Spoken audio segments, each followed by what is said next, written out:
Hi, Dave. Hello. How are you? How are you? Well, the standard response nowadays, right, is I'm hanging in there, and oh God, you're okay. A lot of stuff is happening all at once. You're cautiously looking around. You're looking up. You're worried something ominous is going to drop on you. But the background blur feature in Google Meets is actually making you fade out like Marty McFly in Back to the Future. See, your existence was almost vanishing for me, so that's terrifying on a whole nother level. What are you afraid of? And then also, I might lose you. What time travel thing has happened that, like, did you go back and did your mom try to kiss you or something? Like, what's going on? Yeah, no, all fair questions. I'm not going to answer any of them. Hello, everyone. Hello. I am Ian. That is Dave. So here's what's happening tonight is that we recorded an episode last week on a Monday, evening, just like this. And then shit went crazy on Wednesday. And then we had to like do a whole big thing and re-record it and because of blah, blah, blah. But now we are the week on Wednesday is the inauguration of the new president. And my thinking was that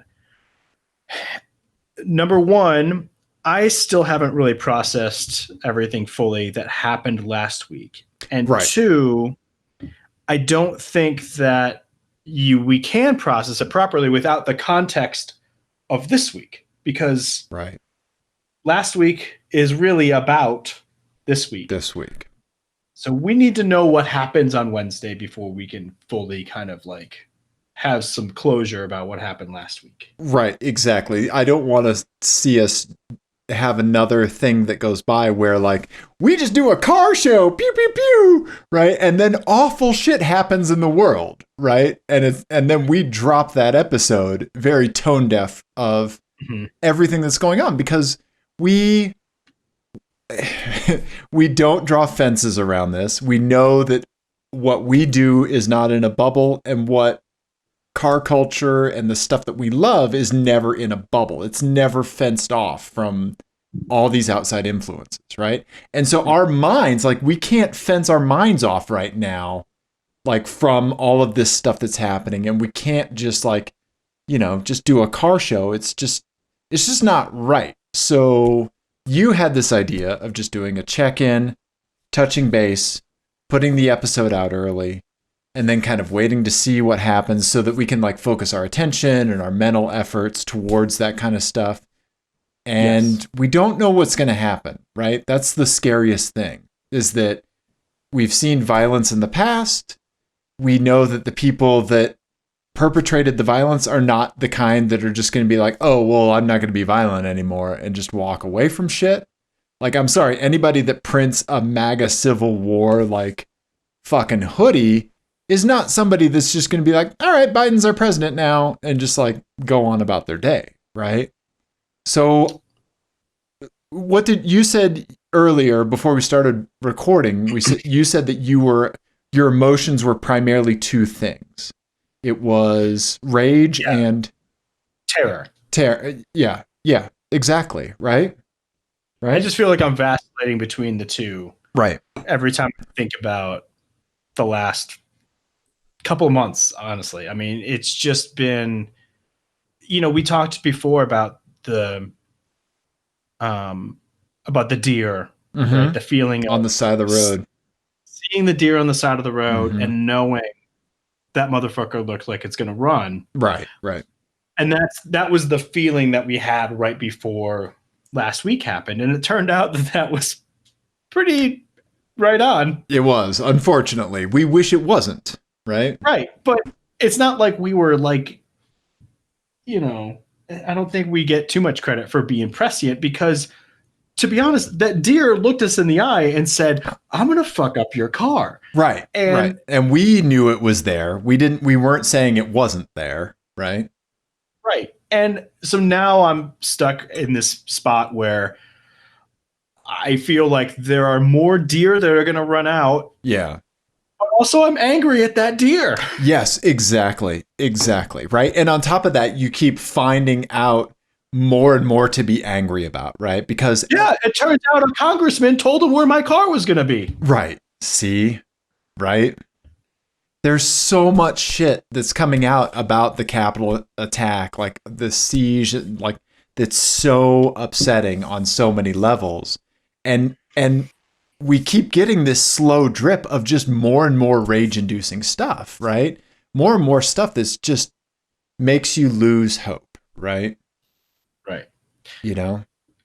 So to that end, I wanted to just say, how are you? Right. Right. I appreciate you asking. I like the default answer is like, and it has been for quite some time now, is that I am hanging in there. Right. Like that's the new good, you know, like that's the new fine. But it is true. Like I'm hanging in there. Like I am still staying engaged with news and stuff like that. I'm still kind of like mainlining Daily Beast and Twitter and, you know, CNN, like, you know, all the standard kind of stuff, right? You know, and I'm in it. Like I just drove by the Capitol the other day, like just because, like, I just wanted to see like what, like if any protesters were there, if like any fencing was up. Yeah. The Colorado State Capitol. Yeah. Yeah, like, and there is fencing, there's boarded windows, like stuff like that, you know. And it was eerily quiet because of all the fencing, and the typical unhoused population is not where it usually is. So it was kind of weird seeing that space be so empty. So I am unsettled. I am present.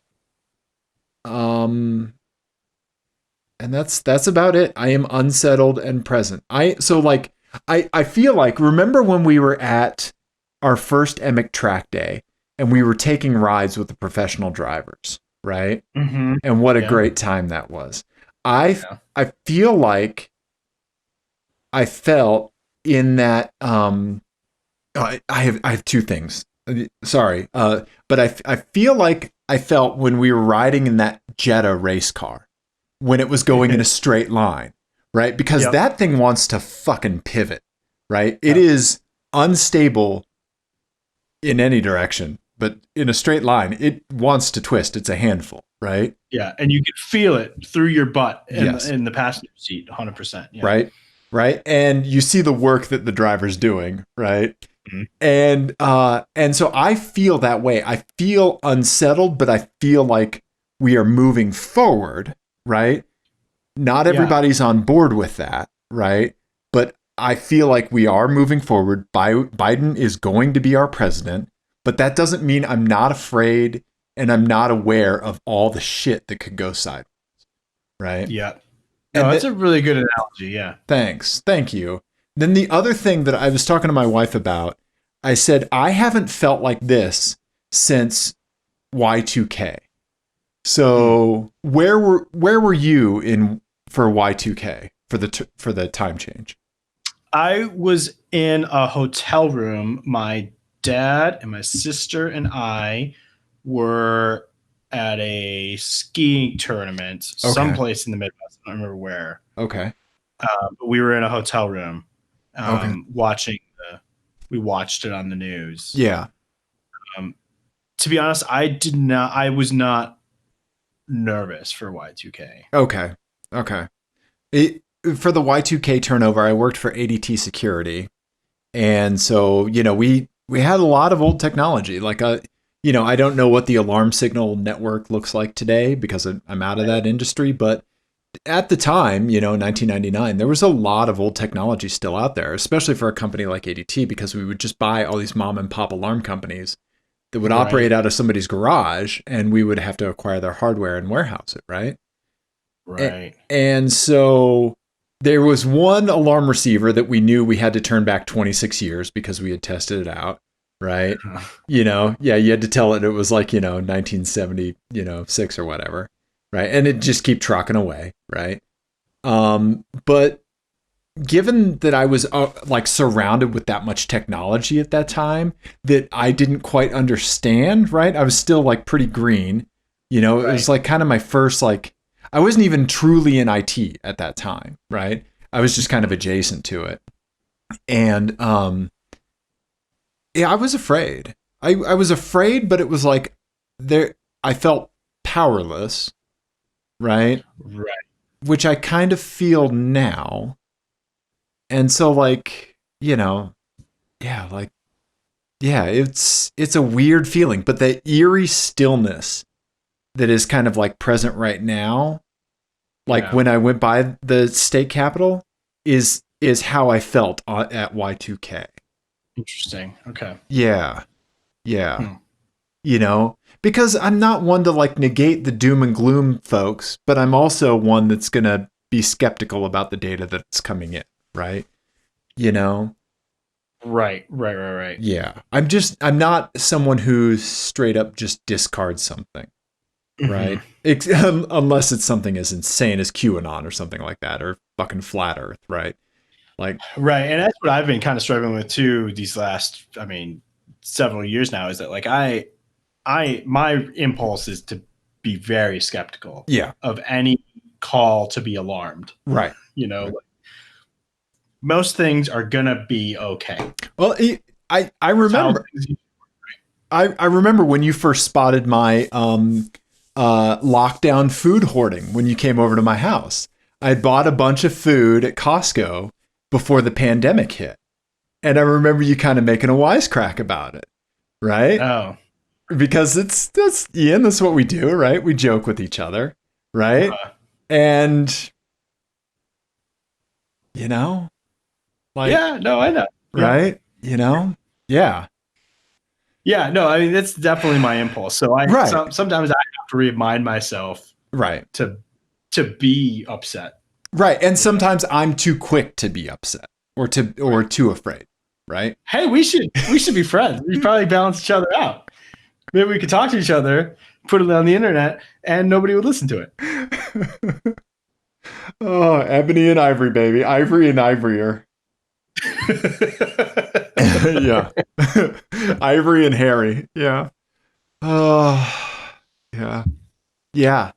Okay. Yeah. Well, I think we're pretty much in the same place. Yeah. Yeah. But to get us to a slightly better place for at least a little bit, I wrote an FMK Cars. Okay. All right. I'd love to hear it. I'd love to hear it. This one's called How You Doing, Buddy? Okay. Cars that are fine to help you be fine. Okay. All right. First one. These are all going to be current model year, so 2021 models. Okay. Is the Nissan Maxima. Hey, quick aside. Yeah. Nissan still makes the Maxima. I did not know that. I honestly did not know that. I forgot. Yeah. It's still there. It's still kicking. Every Maxima I see, I think is an Ultima at first. And then I realize it's a Maxima. Yeah. And you know what? They're fine. Yeah. Is this really the design with this big side swoopy? No, I was going to say that has to be a concept. No, it's a concept. Yeah. Okay. All right. Okay. All right. So the catch is one of the buttons on the steering wheel calls your therapist. Oh, okay. All right. Those hours are not billable, by the way. They're not billable. No. Oh, that's included at the price of the car. Oh shit. Okay. Okay. Right? Okay. So you get a little more bang with your catch for this one because this one is cheaper than the other two that I have. Okay. Gotcha. Okay. All right. Okay. The next one is a Lincoln Continental. Okay. Still making the Lincoln Continental. They're still making the Continental? Still making the Continental. Okay. All right. There is a warm plate / bowl, I don't know you, of your favorite comfort food in the glove box. Okay. I was trying to think what your comfort food go-to would be. I figured it would be like a pasta dish of some sort, but I wasn't sure exactly. It is 1,000% carbs, right? Absolutely like donuts and cakes and like sweet carbs. Yeah. And then for like, do you have a hot meal though? Like what's a hot meal that you would be like, yes. Biscuits and gravy. Yeah, yeah, or chicken and waffles, something like that. Yeah, for sure. Well, Yeah. whatever you need in that moment, Okay. the glove box. It's ready to go. Oh shit, a warm apple fritter, right? Oh, yes. I have seen, I don't know how many people in the world have seen Dave house an apple fritter. It's a sight to behold. You and my wife. That's it. Yeah. Right? I unhinge my jaw like a python. Yeah. Okay. The last one is a Kia K900. Another car that I forget exists, but it does. Yeah. It has a heads-up display. In this car, the heads-up display is a Zoom call with me. We can talk about whatever you want to talk about. This is really funny because I'm working on an FMK car that has something kind of related to that. Okay. It's a Zoom call. Okay. All right. Okay. Just my little face. Just like on the windshield. Wouldn't be distracting at all. No, not at all. And I'm sure you wouldn't try to mess with me while I was driving. What's that? Cop! Yeah, exactly. I would love to do that while I autocrossed. So I think I'm going to F the Kia K900. I'm going to like do a track day in autocross and pull you up on the heads up display just to intimidate me and to shit talk my driving. Okay. All right. I have a feeling you would even be a bad passenger in that regard. I probably would be. You can't get nervous if a virtual Ian is just in the car, Ian.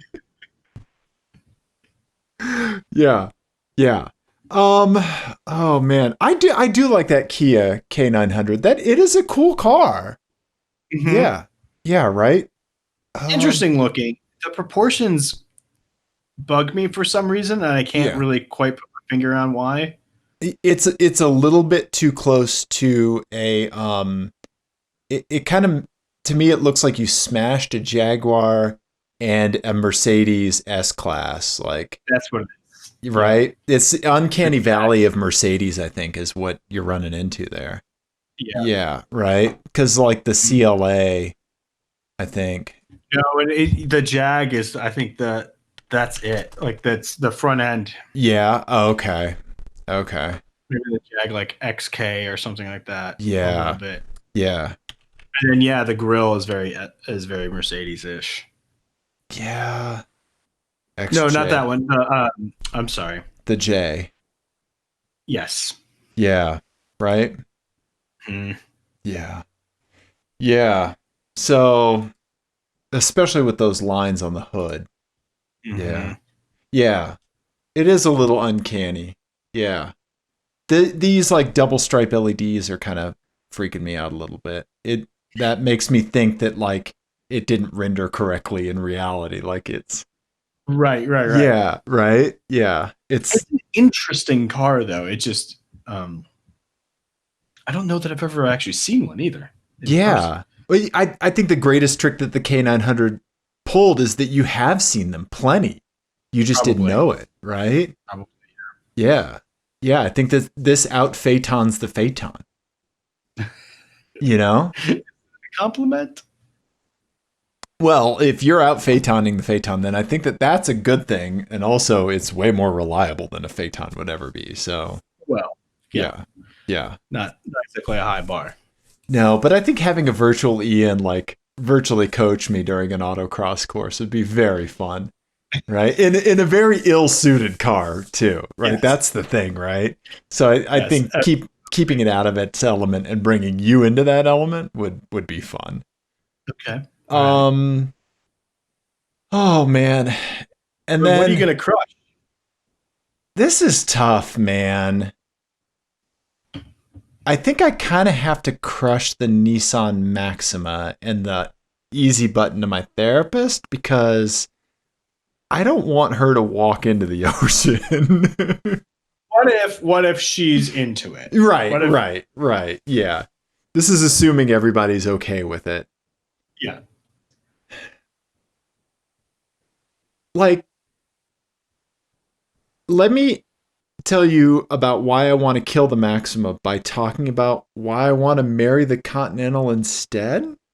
Oh, okay. Okay.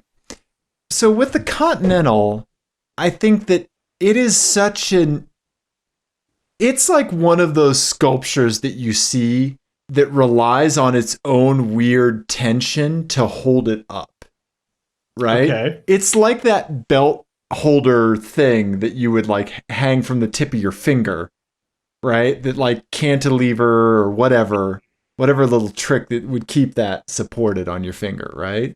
It's like that in car form. It's like a paradox, right? It's weird. Like there's so many things conflicting and so many things for you and I to talk about with that car, right? Like that's like that is a fountain. That is almost like a muse because it's frustrating but also exhilarating at the same time. Oh, Right? okay. Yeah. I see that and I see like a Sudoku puzzle. Like I want to solve it. Like I want to figure out why. Right? Why are you? Yes, yes. And so like I like having that just from the distance that I do now of not owning a Lincoln Continental. I think I don't have the ability to play that game, but owning it would make me either like I'd be so interested to see if I would either love it or hate it and like where I would land or if I would just stay in this like perpetually like conflicting line of like tension, you know? Right. And I think that would be a good mental escape from things that are happening. In the Nissan, I just put on Pod Save America and continue stressing out, right? Because there's really nothing else to think about, you know? Okay. Right. I like that. So basically, the Lincoln Continental in and of itself, just its existence in the world is a coping mechanism for you. Yes. Yes. You cannot know it, but you have to know it. Right. And then I have a carb source. Right? Yeah. So I get hot fritters from Bob's Donuts in San Francisco. Okay. That is an excellent answer, very well thought out answer for my very ill thought out FMK course. I think that don't sell yourself short. I think that like when it speaks to you, there's a reason why, whether you know it or not, right? It's your FMK intuition, right? Yeah. Now the Lincoln Continental, I have to admit, the Lincoln Continental originally was going to be a Chevy Impala. And then I realized how much the K900 was, and I was like, well, I can't come in here with a Chevy Impala. Right. The Lincoln Continental. Right. And and the Maxima, I mean, it's just I don't know. It's fine. Yeah, right? Yeah, I'm sure it's a great car. I'm sure I would never really think about it unless I was like, I'm very thankful that I have this Nissan Maxima because it is probably like it out Camrys a Camry at commuting appliance, right? Yeah. Right. Yeah. Right. So I don't know. Like it's probably a little bit too sporty, a little bit too little luxurious, like for me to like kind of fall into love with it anywhere. Right. So I've driven a Maxima at some point in the distant past. I don't know, whatever, on a work trip as a rental. Okay. It's fine. Right. Yeah. If I saw one parked next to a Chevy Impala, I would probably take the Maxima. Okay. Maybe. Okay. It's a nice rental car. Sure. Yeah. When you don't feel like spending points on the caddy, huh? Yeah. Right? Exactly. Yeah. Okay. Yeah. Huh. It's fine. Okay. Which is perfect for this because it's, this one's called How You Doing, Buddy? Right. Cars that are fine. So given the FMK cars, given the check-in, I want to know how. I don't think I asked you how you are doing. Let's close the loop. We've discussed, but it was kind of like you checked in with me. So I want to know where you are. Like,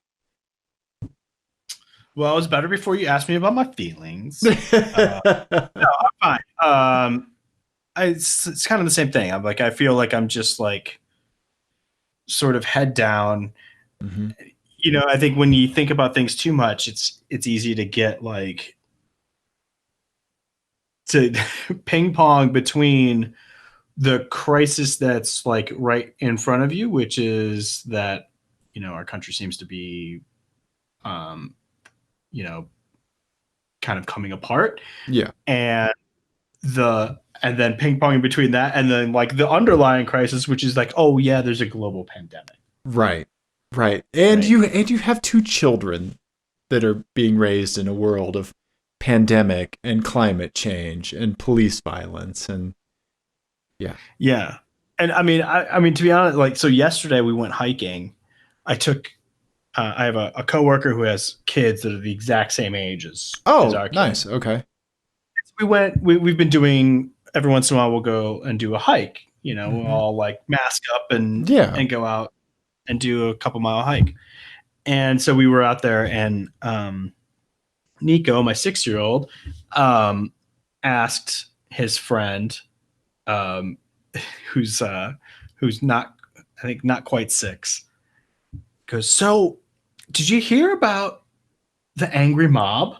No way. Okay. Okay. And then he was like, yeah, there was an angry mob. And Dad, what happened? Oh, wow. Okay. To convey to his friend like that there was an angry mob and it was bad, Right. but like he had a hard time articulating. I was like, I don't know how much I can help you here, buddy. Like, right. I don't really have answers. Right. I don't think it really does at this point. Right. Yeah. So it's just, it's a weird thing to kind of like encourage that paying attention without saying the words, yeah, we're all fucked. Right. Right. That's a really tough line to walk, Ian. Yeah. So it's been interesting. Yeah, no, honestly, I think parents are having a harder time than they've had in a long time right now. Yeah. I do feel like anyone whose kids are grown at this point, if like I have zero patience now for anyone who's like, oh yeah, I know it's tough. Like, do you? Do you? Right. Or somebody that's like, oh yeah, parenting is hard. I have 2 dogs. I wish podcast listeners could see the glare that Ian is giving the screen. I've had people on work calls. Yeah. Like I'll have to apologize for someone saying, Dad, I got to go poop or whatever. Right. And they'll be like, oh, I know how it is. I have dogs. I just want to be like, I will come through this phone line. I am inventing the technology that lets me choke you out via IP now. You think I'm going to put my hand through it, but no, I'm going to send my children to you. And then I'm going to destroy the technology so you can't send them back. I have dogs. Right. Yeah. I'm sorry. Do you you can't just get my rescue children. Like, yeah. Right. Yeah. Oh, yeah. So, okay. Anyway. Okay.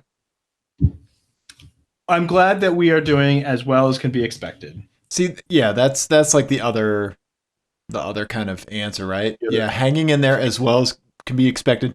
I kind of started saying local orbit good, right? Like things with my wife are fantastic, like stuff on, like with my house and stuff like that. I mean, it was fine until I put the vegan in a ditch, but local orbit good, right? You and I are good. I'm very thankful for you.